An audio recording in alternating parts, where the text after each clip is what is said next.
Hello, and welcome to Dealey Plaza, Dallas, Texas, one of the most visited and historically significant sites in the United States. It was here on November 22nd, 1963, that the 35th President of the United States, John F. Kennedy, was assassinated, sending shockwaves across the country and the world.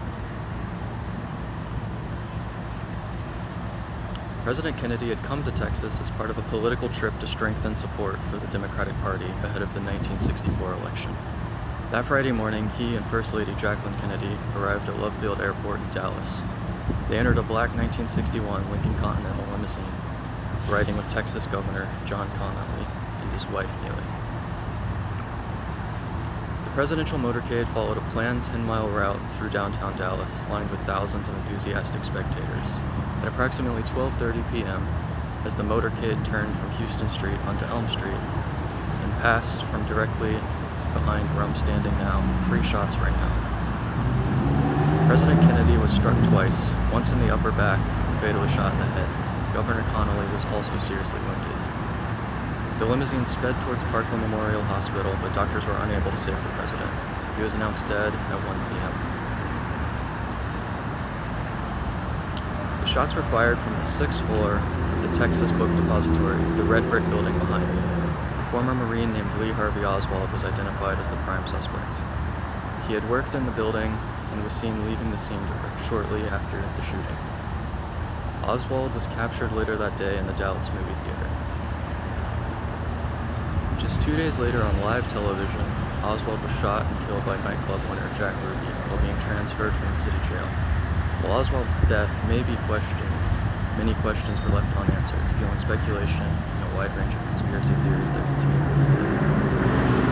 The area to my right is known as the Grassy Knoll. It's a small, elevated patch of lawn that overlooks Elm Street. Some witnesses at the scene believe they heard gunshots coming from the knoll, which added to the controversy and alternate theories about a second shooter. The Warren Commission, appointed by President Lyndon B. Johnson, concluded in 1964 that Oswald acted alone. However, the debate over what truly happened here remains one of the most discussed topics in American history. Dealey Plaza itself predates the assassination. It was built in the 1930s as a gateway to downtown Dallas and named after George Bannerman Dealey, a local civic leader and publisher. Ironically, the site was intended to honor progress and civic pride, but became infamous for tragedy. Today, Dealey Plaza is a National Historic Landmark.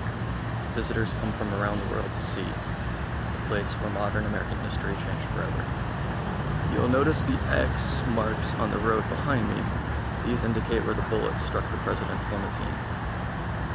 The Texas School Book Depository building now houses the 6th floor museum, which documents Kennedy's legacy, the events of the assassination, and the enduring questions surrounding that day.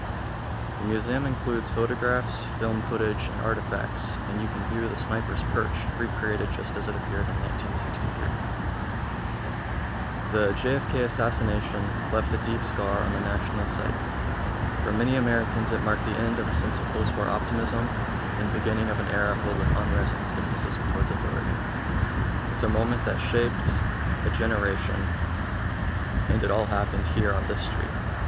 As we stand in this solemn spot, it's a powerful reminder how a single moment can alter the course of history. Thank you for joining me on Dealey Plaza, where history was written in an instant and remembered for generations. Flip the camera around some. So, there's the building where the assassin was. There's the first X right there on the road, and a little further down the road. Can't really see it, but there's the second X in the middle lane there. And there's the Grassy Knoll with the picket fence behind it, which is hard to see, but it's right under that tree. So here's the site. Yeah, thanks.